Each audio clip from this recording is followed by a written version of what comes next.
మిథునం వారికి కనుక చూసుకున్నట్లయితే మీకు శుక్రుడు కేతు అంటే పంచమ వ్యయాధిపతి అయినటువంటి శుక్రుడు కేతువుతో కలిసి మూడో స్థానంలో కంజంక్షన్లో ఉంటున్నాడు. మూడో స్థానం అనేటువంటిది మనకి ఇచ్చిపుచ్చుకోవడాలు, అగ్రిమెంట్స్ ఈ స్థానం.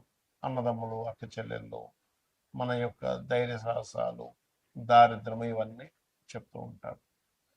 మరి ఈ మూడో భావంలో ఈ గ్రహాల యొక్క కలయిక వల్ల మీకు కలిగేటువంటి ఫలితాలు ఏమిటి? ఏ దేవతా ఆరాధన చేస్తే బాగుంటుంది? ఏ దేవతారాధన చేయడం వల్ల మీకు బాగుంటుంది? మరి ఎటువంటి విషయాల పట్ల మీకు జాగ్రత్తగా ఉండాలి అనేటువంటి అంశాలు చెప్తుంది నేనైనప్పటికీ చెప్పిస్తుంది సాక్షాత్ లలిత అమ్మవారిగా భావిస్తూ ఆ లలితాంబిక అమ్మవారి యొక్క అనుగ్రహం మీకు పరిపూర్ణంగా కలగాలని స్ఫూర్తిగా కోరుకుంటూ, ఇక్కడ 12వ అధిపతి 5వ అధిపతి సంతానం విషయంలోని, ప్రేమ వ్యవహారాల విషయంలోని, అంటే ఒక వ్యక్తిని ఎవరినైనా ఇష్టపడుతున్నాం, వాళ్ళతో చేసేటువంటి కొన్ని కమ్యూనికేషన్స్ మిస్కమ్యూనికేషన్స్ అవుతూ ఉంటాయి ఈ కాంబినేషన్స్ వల్ల. ఏదైనా ఇన్వెస్ట్మెంట్ చేస్తున్నారు, అటువంటి విషయాల పట్ల కొంత ఇబ్బంది అవుతూ ఉంటుంది, గుర్తుపెట్టుకోండి.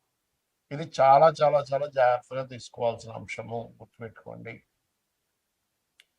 అలాగే మరొక విషయం ఏంటంటే, ఇక్కడ ఈ మూడవ భావంలో ఎప్పుడైతే శుక్రకేతువులు కలిసి ఉన్నారో, మూడో భావ సంబంధం ఏంటంటే మనం అగ్రిమెంట్స్ రాసుకోవడం, ఏదైనా ఒక గృహం గురించో, వాహనం గురించో, లేకపోతే ఒక స్త్రీమూర్తితో ముఖ్యంగా, ఎందుకంటే శుక్రుడు స్త్రీలకు కారకుడుగా చెప్తూ ఉంటారు జ్యోతిష్ శాస్త్రంలో. కాబట్టి ఈ మూడో భావం కాబట్టి ఆదివారం కానీ, శుక్రవారం కానీ, మంగళవారం కానీ అగ్రిమెంట్స్ రాయకండి. అసలు నన్ను అడిగితే ఈ జూలై 5వ తేదీ నుంచి ఆగస్టు 1వ తేదీ వరకు ఈ కంజంక్షన్ ఉంది కాబట్టి ఈ సమయంలో వీటికి అవాయిడ్ చేయడం మంచిది. మధ్యవర్తిత్వంగా ఉండడం మంచిది కాదు. విదేశాలకు వెళ్ళేటువంటి విషయంలో, ఇన్వెస్ట్మెంట్ చేసేటువంటి విషయంలో, ఎవరో అన్నదమ్ముల వరుస వాళ్ళు లేకపోతే శ్రీమూర్తితో చెప్పింది ఇందులో పెడితే చాలా మంచిదండి, ఇన్వెస్ట్మెంట్ చేస్తే చాలా మంచిదండి, నేను వాళ్ళ మాట నమ్మి పెట్టేసాను, తెరదు సిరిగిపోయానంటూ ఉంటారు. మాకు చాలా డబ్బులు వచ్చేసాయి, అందులో మీరు కూడా పెట్టండి అంటారు. వాళ్ళు ఏదో పాపం వాళ్ళకు వచ్చే మీకు వచ్చే వస్తాయేమో అన్న చెప్తారు. కాకపోతే కొన్ని కొన్ని మోసాలు ఎలా ఉంటాయంటే, కొంతమందికి డబ్బులు ఇస్తారు, తర్వాత వచ్చే 90% వాళ్ళకి ఆపేసి ఆ డబ్బులు పట్టుకుపోతారు. కాబట్టి ఈ విషయంలో జాగ్రత్తగా ఉంటూ వీలైనంత మటుకు చాంటింగ్ వినడం కానీ, లక్ష్మీ గణపతి అష్టోత్తరం వినడం కానీ, చాంటింగ్ చేయడం కానీ ఎక్కువగా చేయండి. ఎందుకంటే మీకు పంచమాధిపతి కూడా శుక్రుడు అవుతున్నాడు కాబట్టి ఈ విషయంలో జాగ్రత్తగా ఉండండి. ఇంకోటి ఏంటంటే, మీ జీవిత భాగస్వామి ఏదైనా క్షేత్ర దర్శనం, లక్ష్మీ గణపతి క్షేత్ర దర్శనం చేసుకోమన్నట్లయితే అన్ని విధాలా బాగుంటుంది. ఈ శుక్రకేతువుల యొక్క కలయిక కనుక మీ జన్మ జాతకంలో ఎక్కడుంటే అలాంటి ఫలితాలు ఉంటాయనేటువంటిది ఉంటుంది. అయితే ఇక్కడ మీరు అర్థం చేసుకోవాల్సింది ఏంటంటే, పాయింట్ నెంబర్ 1, శుక్రుడు కేతు క్లోజ్ కంజంక్షన్ లో ఉన్నారా, దూరంగా ఉన్నారా?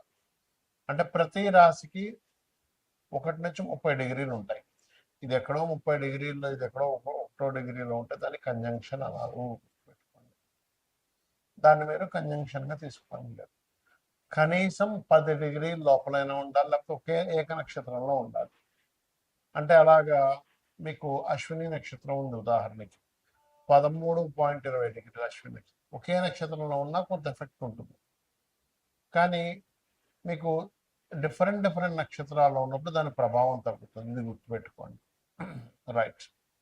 అయితే ఇక్కడ మీకు ఎప్పుడైనా సరే శుక్రకేతులు ఉంది అనగానే వెంటనే వాళ్ళ బలహీనత వస్తుంది, లేకపోతే వెంటనే వాళ్ళకి వివాహం అవ్వదు, స్పర్మ్ కౌంట్ తక్కువ ఉంటుంది, లేకపోతే స్త్రీలతో గొడవలు అవుతాయి, ఇలా వెంటనే డెసిషన్ తీసుకోకూడదు. ఎందుకు అంటే, మీకు శుక్ర మహాదశ కానీ, కేతువు యొక్క మహాదశ కానీ జీవితంలో లేనప్పుడు ఆ యొక్క నెగిటివ్ ఫలితాలు రావు, గుర్తుపెట్టుకోండి. ఎప్పుడు జరుగుతుంది అంటే, మీరు ఉదాహరణకి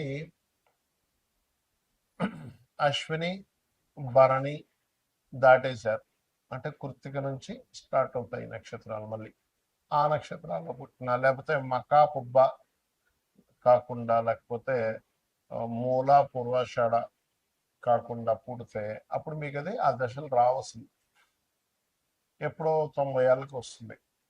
అప్పుడు 90 ఏళ్ళకి 100 ఏళ్ళకి వచ్చేటువంటి ఆ యొక్క మహాదశ వల్ల మీకు పెద్దగా ఎఫెక్ట్ అనేటువంటిది ఉండదు, గుర్తుపెట్టుకోండి. కాబట్టి ఈ ఈ యొక్క విషయం చూసుకోవాలి. సరే, క్లోజ్ కంజంక్షన్లో ఉందండి, మాకు ఆ మహాదశలు కూడా వచ్చాయి, ఏమిటి పరిస్థితి? ఇక్కడ మీకు లగ్నం నుంచి 12 భావాల్లో క్లోజ్ కంజంక్షన్లో ఉంటే ఈ ఫలితం వస్తుంది, ఆ మహాదశ అంతర్దశలు వస్తాయి. లగ్నంలోనే ఉందనుకోండి, అప్పుడు మనిషి ఒక తెలియని ఒక విరక్తి భావంలో అతని లైఫ్ వెళ్తూ ఉంటుంది. అంటే ఏమిటి? పెద్దగా దేని మీద ఇంట్రెస్ట్ లేకపోవడం. ఎందుకంటే శుక్రుడు అంటే భోగాలు, కేతు అంటే కటింగ్.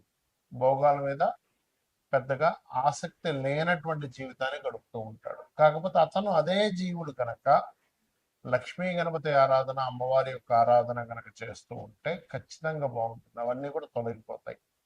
అదేవిధంగా 2వ స్థానంలో ఉంది ఈ కాంబినేషన్, అంటే శుక్రుడు కేతు కలయిక 2లో ఉందనుకోండి, క్లోజ్ కంజంక్షన్లో మీకు ఆ మహాదశలు అంతర్దశలు నడవాలి.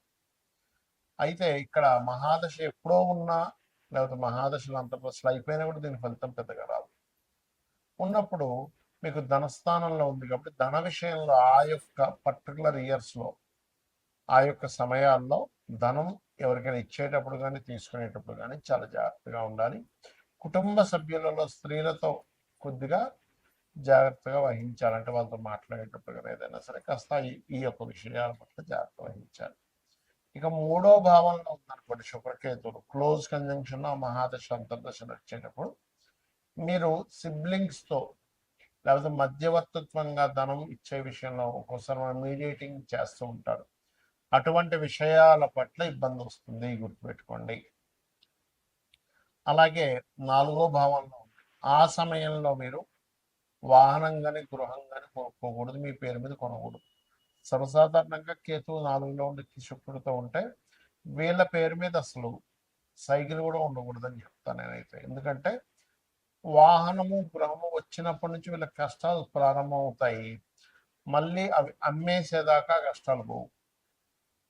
కాకపోతే వీళ్ళు ఎవరైనా వీళ్ళ జీవితంలో అంటే వీళ్ళ తాతముత్తాలు కదా ఇతని కానీ అమ్మవారి ఆలయాన్ని కనుక కట్టించినట్లయితే ఆ దోషం వీళ్ళకి వర్తించదు. ఎందుకంటే అది ఆ రూపంలో యోగంగా మారింది. కొన్ని పనులు మనం చేసేటువంటి యోగంగా మారుతాయి, కొన్నిసార్లు దోషంగా మారుతూ ఉంటాయి. పంచమంలో ఉన్నాడు, ఉదాహరణకి ప్రేమ వ్యవహారాల విషయంలో జాగ్రత్తగా ఉండాలి. అంటే లవ్ అఫేర్ వల్లే వీళ్ళ మనసంతా పాడవడం కానీ వీళ్ళ డిస్టర్బెన్సెస్ అవడం కానీ జరుగుతూ ఉంటుంది. షష్టమంలో ఉన్నాడు అనుకోండి, శత్రువు స్త్రీ మూలకంగా శత్రుత్వం ఏర్పడుతూ ఉంటుంది. సర్వసాధారణంగా శుక్రుడు 6లో ఉన్నా స్త్రీ మూలకంగా శత్రువు ఏర్పడుతూ ఉంటుంది. కాకపోతే కేతువుతో ఉన్నప్పుడు మరింత ఎక్కువ ప్రభావం చూపిస్తూ ఉంటుంది. దీన్ని ఒక రకమైన సర్పదోషం కూడా అంటూ ఉంటారు. దీనికి మీరు మన రావి చెట్టు కింద ఉండేటువంటి శుక్రకేతు గ్రహాల దగ్గర, అంటే శుక్రకేతు గ్రహాల దగ్గర దీపారాధన, రావి చెట్టు కింద ఉండేటువంటి సర్పాలకి పసుపు కుంకుమ గంధం కలిపిన వాటర్ని కలిపి వేయడం కూడా మంచిది. ఇక సప్తమంలో ఉంది, వ్యవహారాల విషయంలో ఇబ్బందులు వస్తాయి, దూరంగా ఉండడం. సమ్ టైమ్స్ ఒక్కోసారి ఏమవుతుందంటే సప్తమాధిపతి బాగున్నాడు అనుకోండి, అప్పుడు దూరంగా ఉండడం, ఈయనేదో విదేశాలు వెళ్ళడం, లేదా ఆ అమ్మాయికి ఏదో విదేశీ ఛాన్సెస్ రావడం, ఇలా ఎడబాటు ఉంటుంది.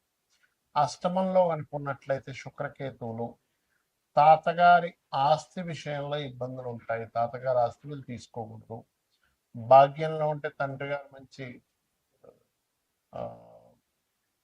భక్తి మార్గంలో వెళ్ళడం జరుగుతూ ఉంటుంది, లేదా తండ్రి గారితో అప్పుడప్పుడు ఎడబాటు ఉండడం జరుగుతుంది, లేదా తండ్రి గారికి కొన్ని మ్యాటల్ ఇష్యూస్ జరిగి ఉంటాయి, ఇలాంటివి జరుగుతూ ఉంటాయి. దశమంలో ఉంటే చేసే ఉద్యోగంలోనే ఏదైనా శ్రీమూర్తితో ఇబ్బంది రావడము, ఏకాదశంలో ఉంటే కొంత ఫ్యాషన్ రిలేటెడ్ సంబంధించిన వ్యాపారాల వల్ల ఇబ్బంది రావడము, 12వ స్థానంలో ఉంటే తండ్రి గారి ఆస్తి తీసుకోకూడదు. ఇక్కడ అష్టమంలో ఉంటే తాతగారి ఆస్తి, 12లో ఉంటే తండ్రి గారి ఆస్తి విషయంలో దోషం ఉండడం, లేదా ఆగ్నేయ దోషాలు ఉండడం. సర్వసాధారణంగా వాస్తుపరంగా కూడా చూసుకుంటే ఆగ్నేయ సంబంధించిన దోషాలు ఉంటాయి.